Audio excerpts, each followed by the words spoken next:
کچھ لوگوں کو تو مل گئی عزت کی زندگی، رتبہ تمہارا دیکھ کے کچھ لوگ مر گئے، رتبہ تمہارا دیکھ کے کچھ لوگ مر گئے۔ اب ایک شعر آپ سن لیں پوری عقیدت کے ساتھ، ہاتھ اٹھا کر کہہ دیں سبحان اللہ۔ سرکار امام پاک کا محرم شریف کا مہینہ چل رہا ہے۔ ایک شعر میں پڑھتا ہوں، عام طریقے سے جب تک مطلع اور شعر نہیں پڑھا جاتا شعر کو طاقت نہیں ملتی، لیکن یہ شعر اتنا طاقتور ہے کہ تنہا کافی ہے۔ ملاحظہ فرمائیں کہ ہر گھیر کر حسین کو لائے تھے کربلا، ہر گھیر کر حسین کو لائے تھے کربلا، ہر کو حسین گھیر کے جنت میں لے گئے۔ ہر گھیر کر حسین کو لائے تھے کربلا، ہر کو حسین گھیر کے جنت میں لے گئے، ہر کو حسین گھیر کے جنت میں لے گئے۔ حضرات بلا تاخیر شہزادہ صوفی ملت کا استقبال کیجئے۔ اپنے دل کی بات آپ کی سماعتوں تک پہنچانے کے لیے میں بڑے ادب کے ساتھ زیب سجادہ شہزادہ صوفی ملت حضرت علامہ مفتی احتشام عالم صاحب کے بلا قادری مدد اللہ النورانی تشریف لا رہے ہیں۔ میں 4 مصروں سے ان کا استقبال کرتا ہوں کہ سارے غم بھول گئے آپ کے روضے کے قریب، سارے غم بھول گئے آپ کے روضے کے قریب، کس کو ٹھنڈک میں پسینے کا خیال آتا ہے، آخری وقت میں جاتے ہیں مدینے ہم لوگ، مرنے لگتے ہیں تو جینے کا خیال آتا ہے۔ نعرہ تکبیر، نعرہ رسالت، شہزادہ صوفی ملت۔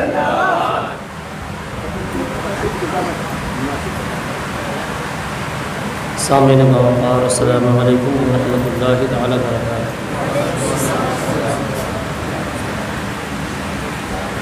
نحمدہ ونصلی ونسلم علی حبیبہ الکریم، اما بعد فاعوذ باللہ من الشیطان الرجیم، بسم اللہ الرحمن الرحیم۔ ان اللہ وملائکتہ یصلون علی النبی یا ایھا الذین آمنوا صلوا علیہ وسلموا تسلیما۔ اللہم صل علی سیدنا محمد وبارک وسلم، صلاۃ و سلام علیک یا رسول اللہ صلی اللہ تعالی علیہ وسلم۔ حضرات محترم، جملہ مریدین، متوسلین، اعزاء، اقرباء، مقربین، خصوصیت کے ساتھ مفکر قوم و ملت، قائد اہل سنت، پیر طریقت، رہبر شریعت، شہزادہ حضور شمس العلماء و شمس الفقہاء، حضرت علامہ الحاج الشاہ مفتی محی الدین احمد شام صاحب قبلہ جعفری نظمی، حضرت علامہ مولانا محمد سعید احمد صاحب قبلہ نورانی، حضرت علامہ مولانا مفتی شاہ عالم صاحب قبلہ، حضرت علامہ مولانا حامد رضا صاحب قبلہ، حضرت مولانا شہاب الدین صاحب قبلہ، حضرت حافظ مہدی حسن صاحب قبلہ، حضرت حافظ جاوید صاحب قبلہ، حضرت مولانا محمد اکرم صاحب قبلہ و جملہ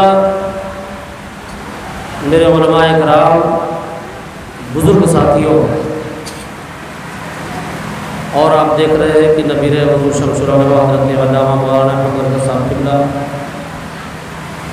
و حضرت علامہ مولانا محمد سلطان صاحب قبلہ خلیفہ حضور شمس الفقہاء، جملہ حاضرین و سامعین، میں آپ حضرات کا عرص صوفی ملت میں خیر مقدم اور آپ کا تہ دل سے استقبال کرتے ہیں، اور دعا گو ہے رب العزت کی بارگاہ میں کہ اللہ تبارک و تعالی سرور کائنات جناب محمد رسول اللہ صلی اللہ علیہ وسلم کے صدقہ و خیر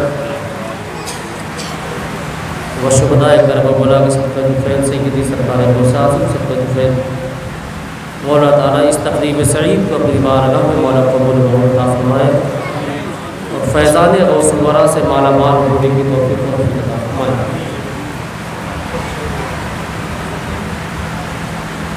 سرکار صوفی ملت کے شہزادگان، میرے بڑے بھائی اور جناب محمد اسرائیل احمد صاحب قادری، حضرت مفتی محمد انتخاب عالم صاحب قبلہ قادری، اور حضرت والی جناب محمد اسرافیل بھائی قادری، محمد اختر بھائی قادری، ان سب کا میں جتنا تہ دل سے شکریہ ادا کروں وہ بہت کم ہے۔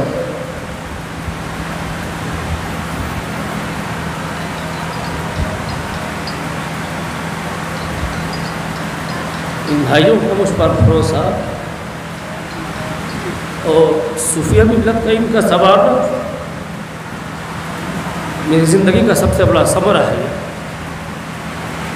کہ بہت ایمانداری کے ساتھ جو ذمہ داری ان بھائیوں نے میرے سر پہ رکھی یا صوفیہ ملت کا فیضان رہا، پوری کوشش یہ ہے کہ بڑی لگن کے ساتھ اور بڑی ہی محبت کے ساتھ ایمانداری کے ساتھ میں اس کام کو انجام دوں اور مسلک اعلیٰ حضرت کا کام یوں ہی خانقاہ قادریہ سے چلتا رہے۔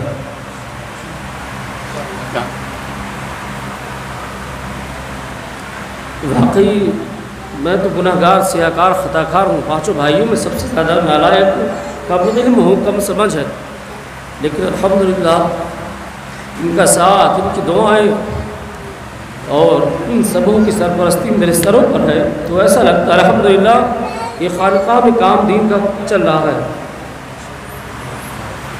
اور آپ دیکھ رہے ہیں کہ سرکار صوفیہ ملت کے دور سے جب آپ باحیات تھے، آپ کو شاید جو 15-20 سال سے آ رہے ہیں ان کو اس خانقاہ کی کیفیت نہیں پتہ ہوگی، آپ کو ماضی کے حال حضور شمس الفقہا جانتے ہیں حضرت کے جب اس خانقاہ میں جشن غوث الورا کی بنیاد رکھی گئی اور سرکار صوفیہ ملت نے منڈئی میں پھوس کی مڑئی میں بیٹھ کر صوفیہ ملت نے لالٹین میں جشن غوث الورا کا آغاز کیا تھا، سرکار تشریف لائے اور آج تک میں سمجھتا ہوں کہ یہ بیجا نہ ہوگا، نہ کوئی یہ مبالغہ آ رہی ہے کہ میں اپنے آپ کو حضور شمس الفقہا کا، شہزادے شمس العلماء کا میں خود روحانی بیٹا تصور کرتا ہوں اپنے آپ کو۔ اللہ تبارک و تعالیٰ مجھے مضبوط ارادہ دے اور ایمان کے ساتھ میں قائم رہوں ان باتوں پر کہ آپ کی نگاہیں دیکھ رہی ہیں کہ 2 پروگرام سرکار صوفی ملت کے بعد یہ عرس صوفی ملت اور سرکار صوفی ملت جب حیات تھے تو جشن غوث الورا حضرت 30-35 سال سے غالباً 38 سال سے الحمدللہ مسلسل اس خانقاہ میں تشریف لاتے ہیں۔ آپ کو کچھ نہیں پتہ ماضی کے حالات، جو پرانے مرید ہیں وہ جانتے ہیں یا ہمارے اعزا قربا گاؤں کے لوگ ہیں وہ جانتے ہیں، بس بات صرف اتنی ہے کہ کرم چاہیے تیرا تیرے خدا کا، کرم چاہیے تیرا تیرے خدا کا، کرم غوث اعظم، کرم غوث اعظم، اور یہ دل ہے، یہ جگر ہے، یہ آنکھ ہے، یہ سر ہے، جہاں چاہو رکھو قدم غوث اعظم، اور یہ سب تمہارا کرم ہے آقا کی بات اب تک بنی ہوئی ہے، یہ میرے غوث کا کرم ہے، یہ میرے غوث کا کرم ہے، میرے خواجہ کا کرم ہے یہ، ورنہ تو اپنی کوئی بساط نہیں، کوئی اوقات نہیں ہے۔ بس یہ کہہ لیجئے کہ ہم خانقاہ والے یا صوفی ملت کے شہزادگان یا ان کے چاہنے والے بس صدقے غوث اعظم پر پل رہے ہیں اور کوئی وجہ نہیں، غوث اعظم دے رہے ہیں، ہم کھا رہے ہیں۔ اور الحمدللہ حضور شمس الفقہا کی طبیعت علیل رہتی ہے، برابر طبیعت نہیں ہے، جو حضرات قریب ہیں وہ جانتے ہیں، لیکن علاقے کے لیے، سنیت کے لیے، مسلک اعلیٰ حضرت کے لیے، جلسہ عید میلاد النبی کے لیے، علم کے لیے، مدارس کے لیے، مساجد کے لیے، خانقاہوں کے لیے حضرت یہ نہیں دیکھتے میری طبیعت خراب ہے، حالانکہ کچھ لوگ، ہم لوگ چاہتے ہیں حضرت آرام کریں، لیکن یہ قائدانہ مزاج ہے، یہ مفکرانہ مزاج ہے۔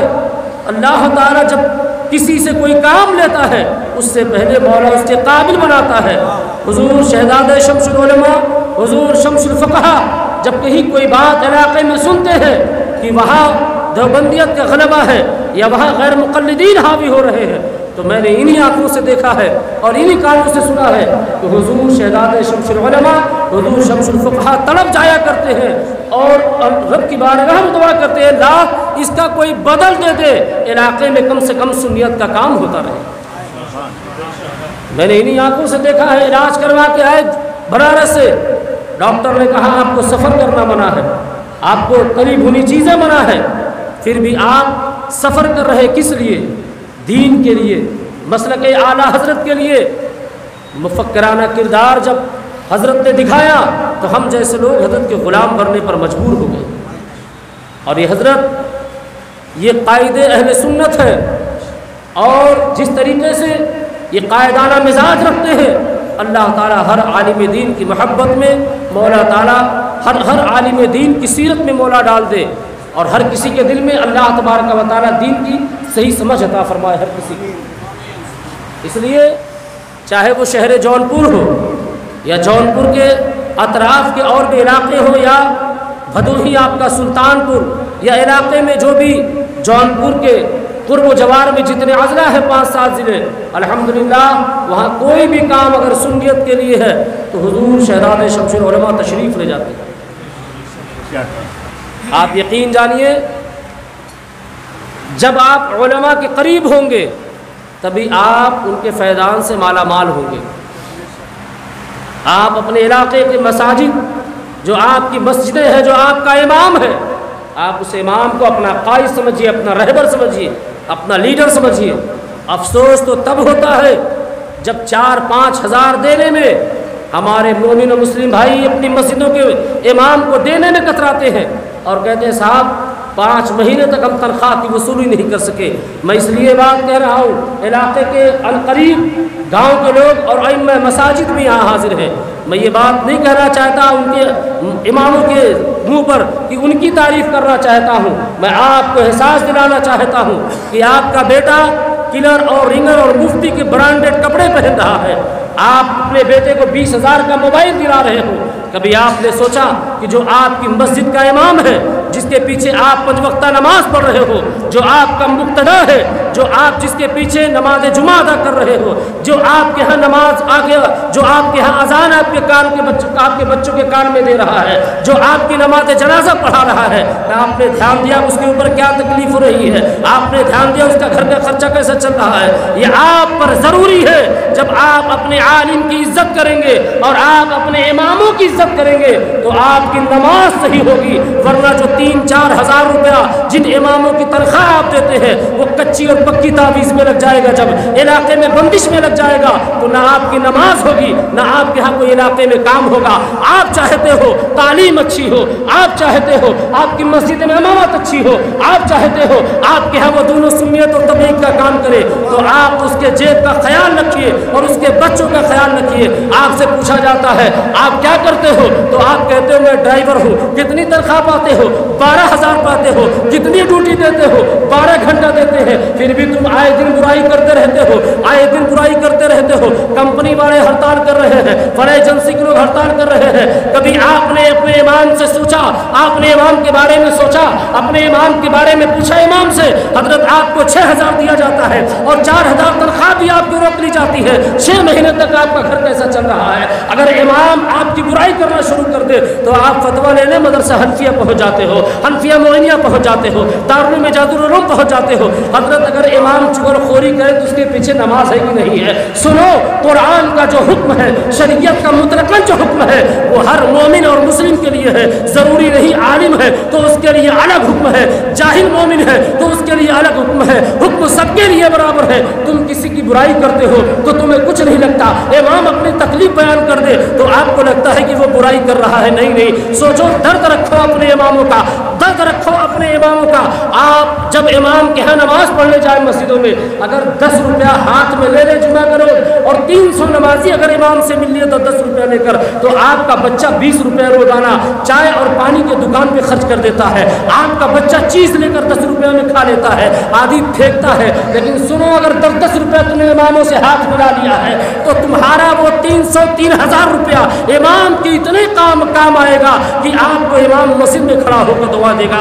اس لیے مسجد میں کھڑے ہو کے دعا دینا آقا کریم کی سنت ہے, اور مسجد میں اماموں کی تنخواہ دینا اور اماموں کی عزت کرنا حضرت صدیق اکبر کی سنت ہے. یہی وجہ ہے میرے صدیق اکبر جب مکہ سے ہجرت کر کے مدینہ آئے تھے تو میرے صدیق اکبر کو اللہ تعالیٰ نے اس طریقے سے مال و منال سے نوازا تھا, اتنی دولت رب نے دی تھی, اتنی عزت دی تھی کہ تاریخ میں ہے کہ جب حضرت صدیق اکبر اپنے گھر سے نکلتے ہیں تو رکتے نہیں, حدیث شریف کے الفاظ رکتے نہیں ہیں, جو کچھ مال آتا ہے آپ بھرتے جاتے ہیں اور اپنے گھر سے باہر ہوتے جاتے ہیں. اور جب مدینہ شریف پہنچتے ہیں تو سب سے پہلے مسجد نبوی کی زمین خریدتے ہیں اور اپنے پیسے سے پہلے اینٹ رکھواتے ہیں اور جنت البقیع کی زمین خریدتے ہیں, اور اماموں کی تنخواہ حضرت صدیق اکبر نے شروع کی ہے. تو سنو, اگر صدیق اکبر کی سنت کو زندہ رکھنا ہے, اپنے گھر میں فقر و فاقہ سے دور رہنا ہے, تو اپنے امام کی برائی بند کرو اور اپنے امام کو اپنا قائد اور اپنا رہبر تصور کرو. اور جس دن اماموں کی عزت کرنا شروع کر دو گے انشاءاللہ گاؤں میں کوئی مصیبت نہ آئے گی, تمہارے اوپر کوئی بھی پریشانی نہ آئے گی. اس لیے تمہارا امام جب تمہارے لیے دعا کرے گا تو انشاءاللہ تمہارا بگڑا ہوا کام بند نظر آئے گا. یہ درد رکھو اماموں کے لیے. اور یہی وجہ ہے آج ہمارے درمیان اگر کسی سیٹ کے 3 بچے ہو گئے تو کہتا ہے ایک کو IAS بناؤں گا, ایک کو PCS بنا, ایک کو جو ہے ڈاکٹر بناؤں گا, اور ایک کو مینجمنٹ کا کورس پڑھاؤں گا. کیوں بھائی؟ میں نے اپنے ایک مرید سے کہا, ہم نے رکھنون کا صاحب 3 بچے ہیں, آپ ایک بچے کو عالم دین بنا دیجئے. کہا حضرت 5000 کمائے گا, گھر کیسے چلے گا؟